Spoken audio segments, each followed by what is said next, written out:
Welcome, everyone.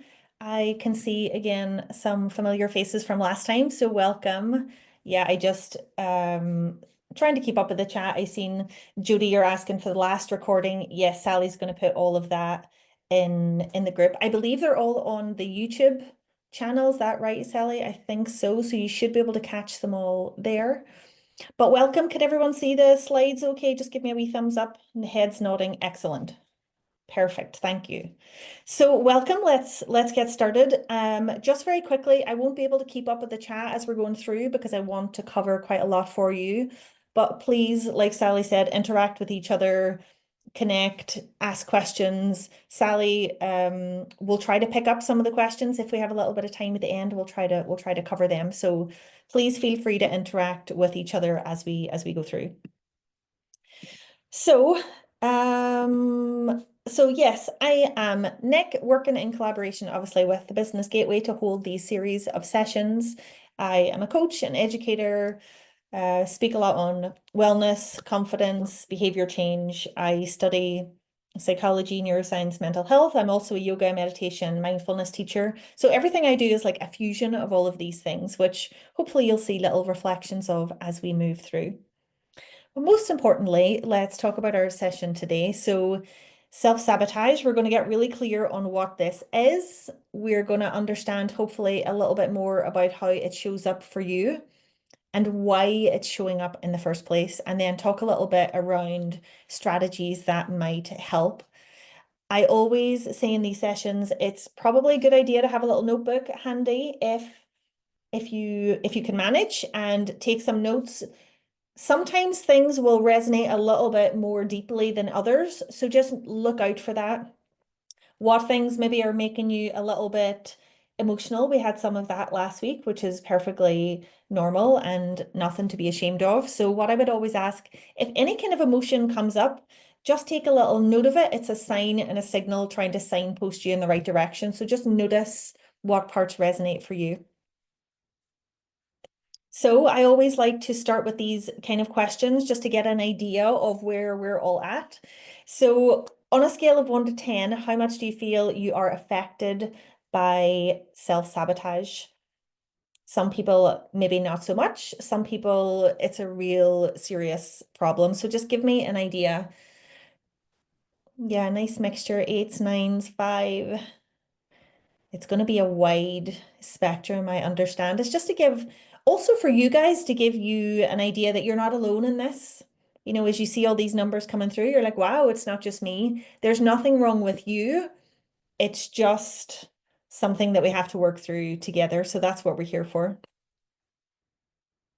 So let's talk about what is it exactly? So it refers to thoughts, behaviors, or patterns that hold you back from achieving your goals or feeling your best. The important thing about this is it happens most of the time subconsciously.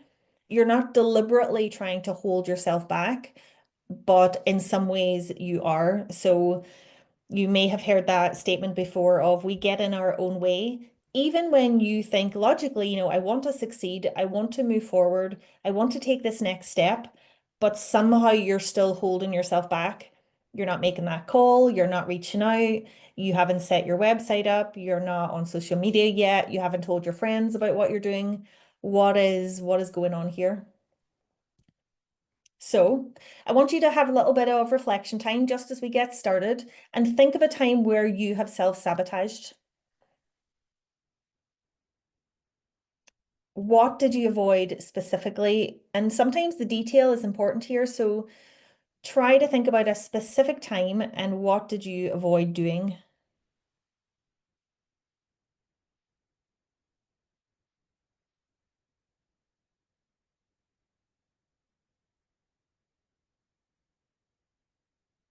Do you know, do you know why you avoided it? Sometimes it's easy to understand where that behavior, action, feeling came from. Sometimes not so much. Sometimes you can really be unsure of where this behavior is coming from.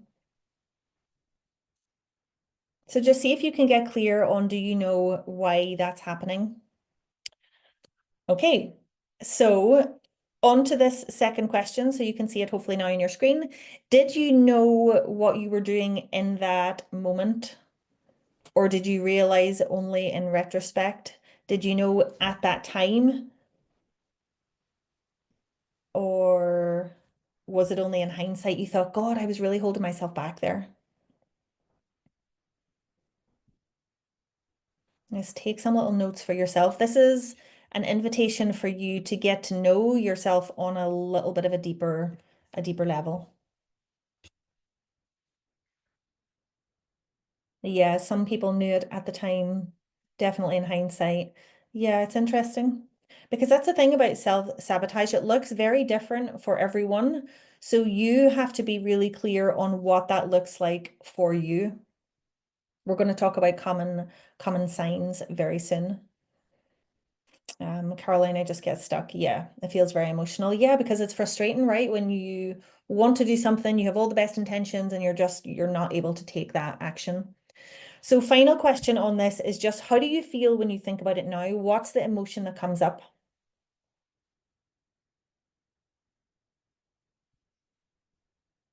Daft. Yeah, I hear that, Nicola, quite a lot. Annoyed with myself, frustration, angry, wasteful. Yeah. Yeah, I get it. And a lot of the time it's things like, I'm disappointed in myself, I'm letting myself down, I'm letting family down. I had someone this week who said, I'm letting down someone who's invested in me, who, is giving me money to support this venture and I'm letting them down, but I'm stuck. It can feel, annoying, embarrassing, emotional, all of these things. So if we take a deeper look at this, what does it mean? So, like I said, a lot of the time it's subconscious. You don't really know that you're doing it a lot of the time. It's rooted in fear, which a lot of you will probably understand and be aware of. Self-doubt is very strongly linked to this, and we'll go into that in a little bit more detail further on.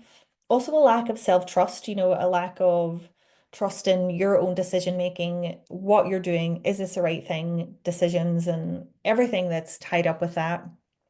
And also limiting beliefs, what you believe you're capable of in the first place. So it's different, personal for everyone. And this is why it can be difficult to identify it clearly. Because I think, like we said last time, sometimes delay is good because either, you're doing some background work, you're pulling it together, you're getting yourself in the right place, you're getting all your ducks in a row, as they say. But you have to really know where's the line. You have to know that, yeah, I'm using that as an excuse, though. I am not just moving forward in the way that I want to. So ultimately, what I want you to understand and be aware of, and we'll probably talk a little bit about it this in most of the calls because it's so important. Your brain's ultimate goal is to keep you safe above everything else. That's all it cares about. I think I said last time, it doesn't care if you're happy, doesn't care if you're successful, doesn't care what people think. It only cares if you're safe. And sometimes safety is your comfort zone. In fact, a lot of the time, safety is your comfort zone. So your brain is trying to keep you safe from change, from uncertainty, from discomfort, from the judgment of others, from criticism, from all of the things that sometimes, in a group like this, that you have to be able to step into in order to take that chance for yourself. So I like this little quote that I wanted to include here. The walls we build around us to keep out the sadness also keep out the joy. So what if, you're holding yourself back from this ultimate success and, the life that you want to live because the desire for comfort and safety is too big. It's huge. It's just all consuming. So just see if that resonates. And what I want to do is show you some common signs of procrastination, or sorry, procrastination being the first one, common signs of self-sabotage. So I want you to think about which of these can you recognize within yourself. So maybe take a little note as we're going through of the ones that stand out the most. Maybe you could pick out some of these that you've experienced in the last month or last 3 months. The goal of this is to help promote self-awareness. So the more that you do it, you're more increasingly aware when certain behaviors are popping up. So common signs Procrastination, like we talked about last week, that's a big sign of self-sabotage. Negative self-talk, when the inner critic feels really loud, really vocal, really strong, and that can be things, I'm not good enough. I'm not the type of person who can start a business. I'll never be able to finish it. I'm not worthy of this. What will they think of me? All of that. Perfectionism, like we also talked about last week, setting impossible standards for yourself and then giving up too soon because you don't meet your own standards. Like it's so harsh when you think about it. I can see it in a few of your faces that you get it. Because why do you hold yourself to such high standards? If you think, you would never hold anyone to else to that standard. So where is this behavior coming from? Overthinking, like I think a few people mentioned, and rumination. So the thing about overthinking, it's an interesting one and it's very personal for everyone, but you can, of course, spend lots of time and energy thinking about what you're going to do in your project, putting lots of energy into it, and that's a really good thing. But again, you have to know your personal line. When is too much? When do you just need to do that next thing? When do you need to take that leap? Because rumination is where you're overthinking and there's no positive outcome. Sometimes if you're doing a lot of work, you're doing research, you're getting stuff done, you're working on your pricing on your website or something like that. That's actually really good to spend a lot of time focusing on that. But is there a positive outcome or not? So think about the way that you think at the minute. Is that leading you towards a positive outcome or is it not? If it's not, it's more likely to be rumination. So just have a think about how you're thinking every day and where those thoughts lead you. So avoidance is a really common one, avoidance of conflict or uncomfortable conversations. Responsibility, it's a big responsibility to start your own thing, to expand, to grow, to take on staff, whatever your individual situation is. But it's also avoidance of opportunity.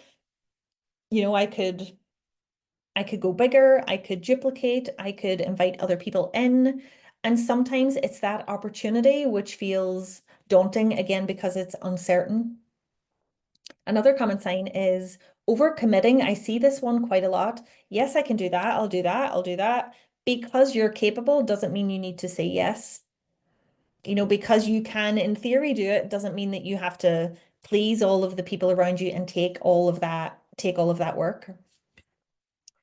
So another symptom is when you start really strong, you have good momentum, everything's going really well, and then you stop, and maybe you haven't done anything for a week, a month, 6 months, and suddenly this is a little bit of a paralyzing situation because you're stuck and you don't know why. I think someone said that at the beginning. I'm stuck, I'm frustrated, I'm angry at myself. Why can I not take this forward? Usually that is linked to that subconscious desire to be safe, which is tied to that fear of failure or success, ironically as well.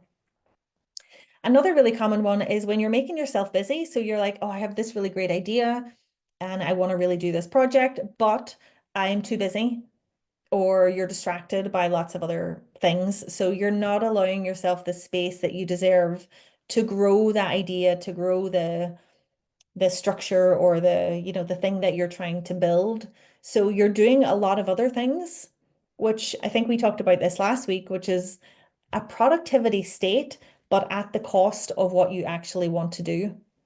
So at what cost? If I said to all of you, okay, you can see your common symptoms and they're going to be different for all of you, but what's your top two? Would you easily be able to identify your top two? Yeah, and business busyness. Yeah, I get it. Yeah, Tanya, I think I just can't do it. Yeah, and these underlying beliefs will hold you back from maybe the potential of what you can do, but you haven't put yourself in that position before. So understanding yourself, I feel, is the first step. Because without the acknowledgement of, overthinking's my real big struggle, or it could be the people pleasing, I overcommit, I sign up to all these different things. I talk to people quite a lot who love to learn and who have signed up to all these courses, lots of trainings, but they're not doing anything with them. So, that's something I see quite a lot. You've got the knowledge, you've got the skill, you've got everything you need, but there's just that stuckness to help you get to that next level. So hopefully you've got a little idea of where you're at personally. So hold on to that. And now we're going to talk about why do we do it? I want to talk about this in a little bit more detail.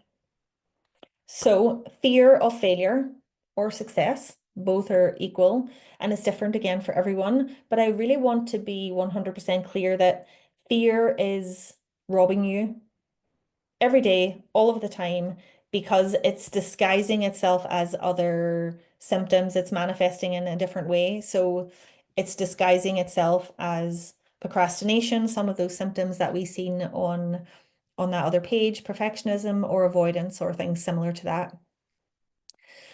Failure, I think, feels like proof of inadequacy. So let's say that you tried something before and it didn't work. And then you've got this a great idea and you want to try it again, but you're like, but I failed the last time, so why would it work this time? So in this kind of circumstance, you don't start it, you don't want to try it, and you won't be hurt if you don't do it. So there's this kind of subconscious, stay away from that because it didn't work out so great last time. But the truth is, you've learned something really important last time. So what's next? And that's having, that trust in yourself that whatever comes up, you'll be able to handle it. And I also want to point out this less talked about dimension of fear of success, because that can be scary too. So if you're successful, what does that mean? More pressure, more exposure, maybe on social media, higher expectations, more uncertainty.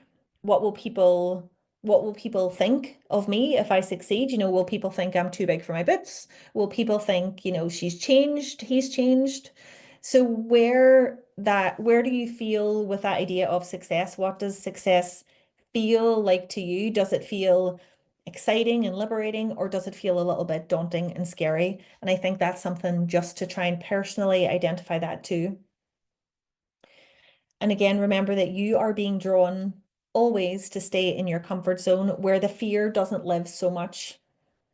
So if you keep yourself maybe in a job that you're not particularly happy with and you're not so comfortable there, but you might keep yourself in that space because the outside world is scarier because it's uncertain. So, that's why people stay in jobs that they don't feel aligned with anymore. That's why, people stay in relationships they don't feel aligned with anymore, because the comfortable, uncomfortable feeling is still familiar. And it's familiarity is what drives the patterns of the brain. So I wanted to touch on this because of some of the comments last week. And I know that this kind of brought up an emotional response for some of you. So I think it's important to bring it up because it had that kind of impact last time. So being brave enough to ask yourself this question is one thing. So being brave enough to ask yourself, what do you believe about yourself? It's a big question. I'm not expecting anyone really, to answer this today or on the chat or anything like that. But I want to challenge you to think about it. Take a little bit of time out and pause and think about it. Even for now, what's a word or two that comes up? What do you believe about yourself? And this is really important because this is you getting to start the work of what I believe about myself might be the core of why I'm not getting anywhere. It might be the core of why I'm self-sabotaging. Because if you think about it from a logical perspective, if you believe in yourself that you can do it, you've got the resources, you've got the skills, you've got the determination, you've got the time, you've got this desire, then what is holding you back? It comes back to what is it in particular that's holding you back? And each one of you on the call will have a different, combination of reasons. So don't compare yourself to other people. Try to think about it like, you've got your own unique fingerprint. You've got your own unique fingerprint of why you're self-sabotaging. So think about it like you are identifying current beliefs. Possibly, maybe they're outdated and need a refresh. Sandra, it's a painful question to think about. Oh my God, I get it. It's such a big one, and one that I really thought about before I put it in here to take a little bit more time on, because it can be quite an emotive thing. But if we all think, emotions are not bad. It doesn't matter if you get upset. It doesn't matter if you feel frustrated or angry or whatever that emotion is. You have to always ask yourself, what is this emotion trying to tell me? What is this frustration trying to tell me? What is the embarrassment trying to tell me? What is that anger or sadness or whatever that is? What is that emotion trying to tell me? Because there's a communication happening between your body and mind, and it could just be that you're a little disconnected from it. So I also wanted to remind you that your past experiences will also be influencing your behavior and actions, even if you're not aware of it. And that's important because we talked about last time about this idea of, 90 to 95% of all your actions are driven by your subconscious brain. And buried in your subconscious brain is what you really believe about yourself. So that is all happening without your conscious awareness a lot of the time. So again, this is a reflection question for you guys to think about. Are you aware of how your blueprint of past experiences is affecting you right now? You might be, but again, you might not have thought about it in that way. So try to think about, what have I experienced so far? And could that be part of my reason for feeling stuck, maybe? Again, that will, require more in-depth analysis. But if you know it to begin with, then you're starting that ball rolling. You can change what you don't know. You can change what you don't understand. And I believe that you can change really until you get to know yourself really deeply. If you want to make meaningful, long-lasting change, you have to get to know yourself, your experiences, your patterns, your methods of thinking, what's happened in the past and how that's influenced where you are today, because it's all part of the same model, that same blueprint. You tend to believe what you're telling yourself. This is important because it needs a little bit more exploration. So if you think about a narrative, a story that's running in your mind all of the time, the little kind of thoughts and everything that pops into your head is like a story that you're telling yourself. So what are you telling yourself? And explore this a little bit more. Does this also need an upgrade? Does it need updated? Is it in relation to maybe something that happened 5 years ago and you're still kind of telling yourself this story? I had one recently where someone said to me, oh, I'm just lazy. I was like, you're not lazy though, because the evidence is proving otherwise. But if you tell yourself you're lazy often enough, you're going to believe it, because your brain tends to believe what you're telling it, because it doesn't know any better. Why would you get something off the ground if you inherently believe that you're lazy? There's a conflict, an inner conflict going on there. So try and understand that, this idea of self-sabotage often starts as a protective response to pain, rejection, or maybe a failure from the past. But it can become a barrier to your own growth and when you start really believing yourself not worthy of these kind of successes. So just notice anything that comes up, scribble them down, and notice if things like, I'm not smart enough, I don't deserve this, is your inner critic in the way. And just also remember to check back on past experiences, things that you might perceive as failures. Are they impacting you in any way? So the question that I want you maybe to even scribble down if you can is, what message might you still be carrying that's not true? What message might you still be carrying that's not true?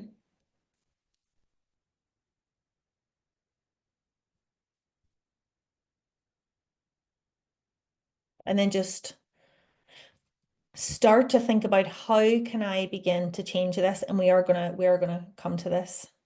Not good enough. Yeah, this is a really common one. So what if that isn't true? What if you've been telling yourself this for a long time and it's not true? It's really quite a powerful thing to think about, and give yourself a little bit of space. You're intelligent but lazy. And again, is that true? Where's the evidence? spend a little bit of time and come back to this, I think, in your own time when you can, because it's important to reflect on this without any pressure. And I would always say, carry these things lightly, know where there's a little bit of work to do, and don't dive in without giving yourself that space. So if you think, I'm going to come back to that later, write it down, come back to it in your own time when you're feeling like you can. That's absolutely fine. You have to kind of know your own safety and always be mindful of how things are making you feel. So something else I wanted to talk about is this desire to control. Again, your brain doesn't like the fact that we're actually not in control of a lot, but we really want to be. So that's why, especially in women, I find just from the people that I work with, this idea of, you want to try and control all of the outcomes because then you're in charge, then you can manage expectations, then maybe you can prevent things from happening that might hurt other people, etc., etc. But this need to control takes you back to that place of safety, in which case is stuckness for some people. So staying stuck in what you know is sometimes easier than risking the unknown. And perfectionism is a good example of this. It's often a control strategy. Even if it's not perfect or great, then you can't move forward, which ultimately means you won't be judged. Therefore, you stay in that stuck place. And this is a really hard one because there's that internal conflict of, but I really want it, but why can I not do it? What's wrong with me? Other people can. And then this story can get a little bit out of control. And then we go back to all of those feelings that we talked about, embarrassment, annoyed at yourself, you're feeling this sense of overwhelming stuckness. You might delay things, you might put them off. So if you're one of those people who in your calendar you say, I'll do that today. Actually, I'm too busy today. I'll do that tomorrow. Actually, I'll put it in for next Wednesday and I'll definitely do it then because I'll put a little reminder in and then that comes up and you snooze it or you're putting things off. Or you might plan excessively. You might be the opposite of that. Obsess about it privately. You might go over and over the same sheet, maybe, or arrangements loads and loads of times, but don't take the action from it.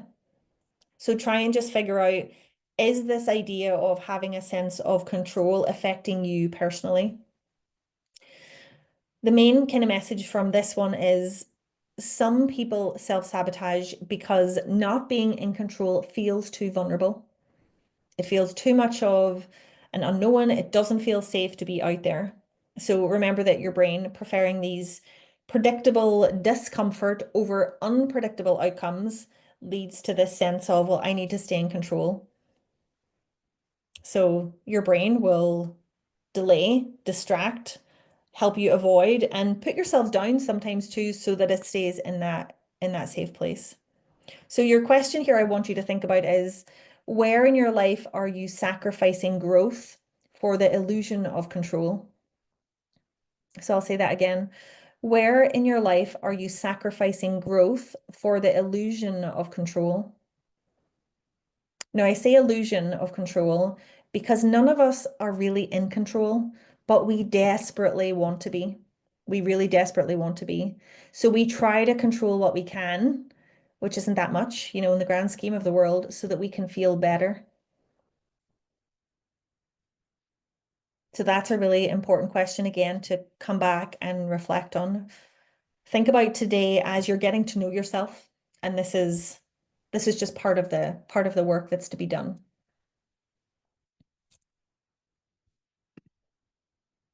So next, I want you to think about your personal coping or mechanisms. What do you do? Because like I said, awareness is the key to change. So ask yourself, what do you do exactly to self-sabotage? So do you overwork? Do you numb yourself with scrolling on social media or food or crappy TV programs that you're not even really enjoying, but you've started it now, so you tell yourself you have to continue? And maybe you learned all these things as a coping strategy at one point. So the brain likes familiarity and it likes repetition. So are you just repeating old patterns? Self-sabotage comes from maybe a habit that you used at one time and that helped. That could have been childhood or it could have been a year ago, a month ago. But if that habit doesn't work for you anymore, you have to be able to say, I understand what's happening and I choose to change this.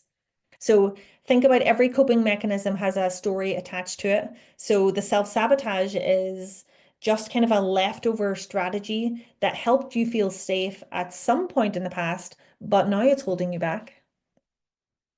So what I want you to think about here is what patterns do you fall into when things get hard? When things get really tough, what patterns do you fall into? So what do you do? What do you do when you feel overwhelmed, for example? What do you do when you feel stuck? Do you do you eat? Do you avoid? Do you beat yourself up? Do you, what is that thing that you do?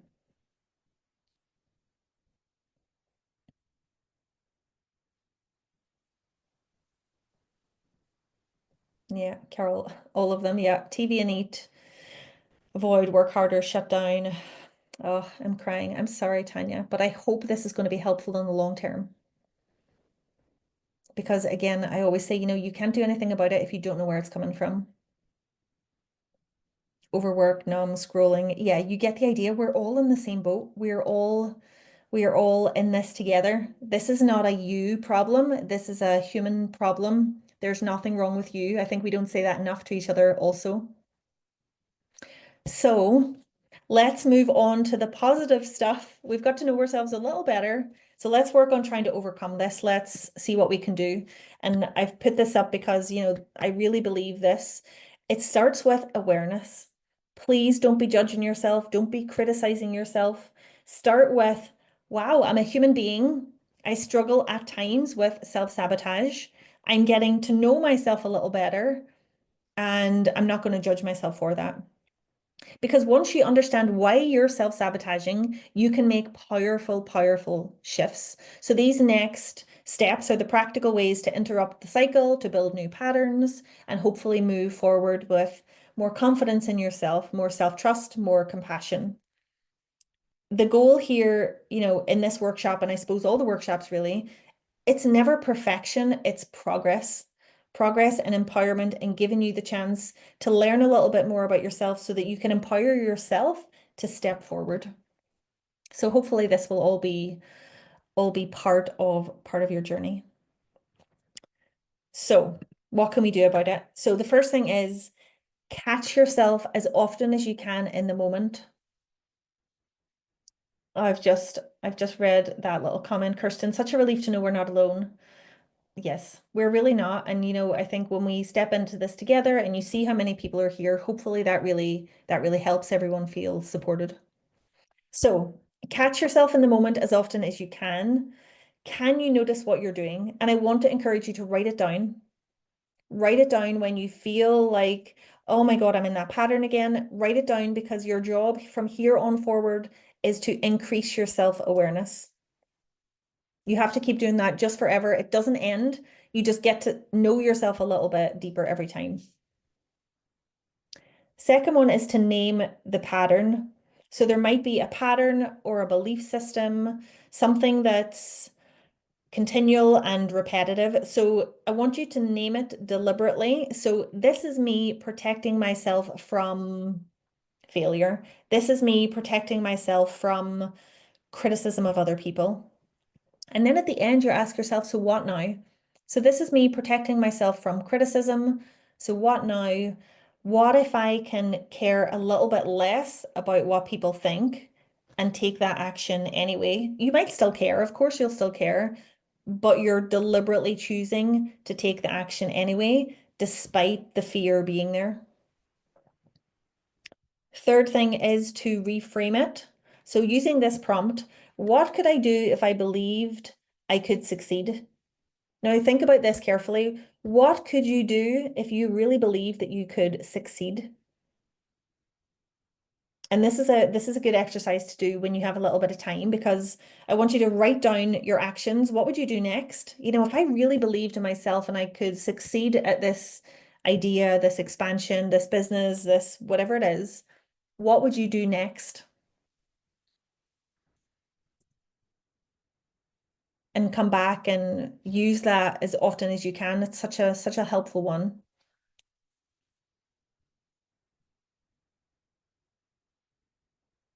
What this does is it helps to silence that little inner critic, that little voice, and employ, I guess, a more curious approach. What would you do next? It leaves you more open to what could I do next? What would I do? What would the the version of me 6 months in the future, what would she do? Wow, okay, I have the option. We're trying to install a sense of confidence here. So what else? Personal trust. I think we mentioned this on the confidence calls. So start with small things. Build trust in yourself that when you promise yourself something, you will carry it through. I can't emphasize this enough. You have to build a sense of trust within yourself that you will do what you say you will for no one but you. And that's really important for no one else but you, no matter how small. You make that phone call, you ask about a collaboration, you reach out for support, you call your accountant, you have that difficult conversation, you maybe brainstorm with a friend, you have a coffee on your own, whatever that is. Build a sense of trust by doing what you say you're going to. If you're continually saying, I'm going to do it, I'm going to do it, and then you don't, like, how are you ever going to trust yourself to take that step forward? Build what I call these kind of personal commitments, little things that you promise to yourself for yourself. And over time, you keep doing this and you keep doing it, and it increases your belief in yourself that you've got this. You can do it, you can handle it because you've proven yourself right. And that's really important for tapping into the subconscious, which someone asked about last week. And it's similar, repetition is king. You have to repeat small actions over and over again with the right intention for yourself. So, second one is to cultivate self-worth. So, explore what you believe, then work on building a new foundation. So, again, thinking about what we talked about earlier, what do you believe about yourself? I want to talk just a tiny bit here about identity.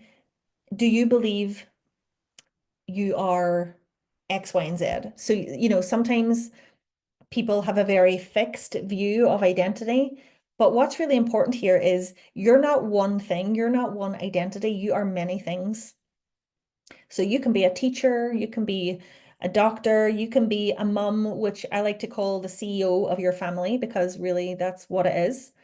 You might be retired, but I want you to think about, what story are you telling yourself? So an example here would be something like, I should be able to do it all. Other people do. I should be able to handle this. Other people do. But that's just a story you're telling yourself. The problem is not you. It might be the parent who told you that, you had to get A stars to succeed in this world. It could be perceived societal expectations that you can run a household, you can manage the kids, you can have a full-time job, you can keep yourself fit, all of this. Like, what is realistic? What are you telling yourself? So you're asking yourself, can I create a new story that's an evolving identity? It's not fixed and it can change. We'll not go too much into identity, that's a whole other thing, but just see if any of that resonates. So I want you to think about building a new foundation where you're many things. And with that, you're kind of creating this new sense of identity. Where do I go from here? You're not what you were in the past. You're creating this new sense of who you are. This will help to limit self-sabotage as you kind of commit to this new idea of yourself, even as a possibility. Even if you're not there yet, you can kind of understand now that, it's possible to think differently about myself to create this new version of myself. So the third one here is to celebrate yourself. So something I discovered, which I found quite useful, was called the reverse bucket list. So basically, you write a list of everything you've achieved up till now. And these can be small things, big things, doesn't matter. But what have you achieved in your life up till now? There's no limits. There is just a sense of what you have done.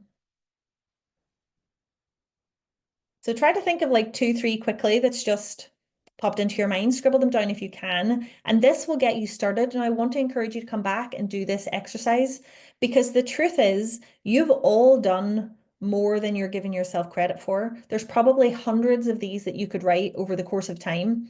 It's just that your brain isn't focused on them.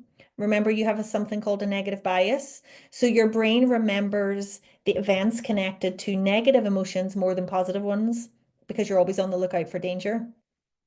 So if you know that your brain prioritizes the negative, then you have to kind of encourage yourself to look at all of the things that you've achieved. So know this and then actively invite yourself to celebrate everything you've achieved so far. Again, you're building up this kind of subconscious idea that, oh my God, I'm more capable than I thought. Maybe I can do this. And you're building up that sense of who you can be.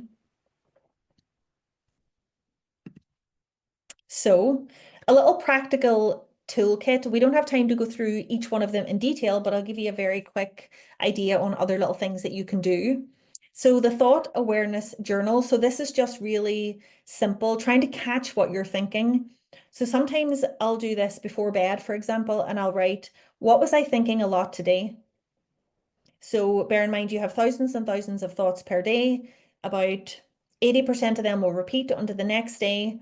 And, a large portion of them are going to be negative because of the negative bias. So try to catch a few repetitive ones. Try to keep going. Notice any patterns. Are they repetitive thoughts? Are they helpful? Are they holding you back? Essentially, you want to try and become the gatekeeper of your own mind. You're going to start to pay real serious attention to what is going on in there because that's where success comes from. So you have to think about it like, okay, I'm going to monitor this. And, it could take 30 seconds, a minute. It doesn't have to take very long. If you find that the evening doesn't work great for you, you could maybe do it first thing in the morning, maybe taking a little 5-minute break at lunch. Try and fit it into your own schedule. Next thing is the 5 or 10 minute rule. So to stop self-sabotage, you have to prove to yourself that you can. So start the thing that you're avoiding for just 5 minutes or 10 minutes. So if you want to write an email to someone, but you're worried about how they'll interpret it, or you're worried about rejection of some kind, just go into that email and write different versions for, 5 minutes, mix it up. But the fact that you're actually doing it is enough to create momentum in the first place. You want to continually prove yourself wrong because you're capable of the action. Number 3 is your inner critic versus inner coach. There's going to be a workshop that Sally and the team will send out after this in due course, but there's a little exercise on that worksheet to do for your inner critic and coach. So as you probably know, your inner critic is the harsh voice that focuses on what's wrong, what might go wrong, or how you're not good enough, how you're falling short. And this voice is very often the strongest one. But you also have a little inner coach. Now, think about this. Why did you turn up here today? There's a little something inside of you that is rooting for you, that has your back, that is supporting you, that is encouraging you to, keep fighting for yourself. And that little kind, encouraging voice sees your effort. It can remind you of your strengths and it will help you to stay grounded and focused when you need it. Otherwise, you would not be here. And it's likely that you haven't given yourself any kind of positive feedback for even booking the call. I know I'm right on this one because you're looking blankly at me because you're like, oh no, I haven't given myself any credit for turning up. But this is a time investment. So you deserve a little, you know what? I'm doing okay. I'm fighting for myself. Try and imagine it like, this is a little fire inside of you that you want to get really big. I'm fighting for myself and I'm not willing to give up. So thinking about that critical voice, just hear it if it's things like, you're lazy, everyone else is doing it better. Why can you not do this?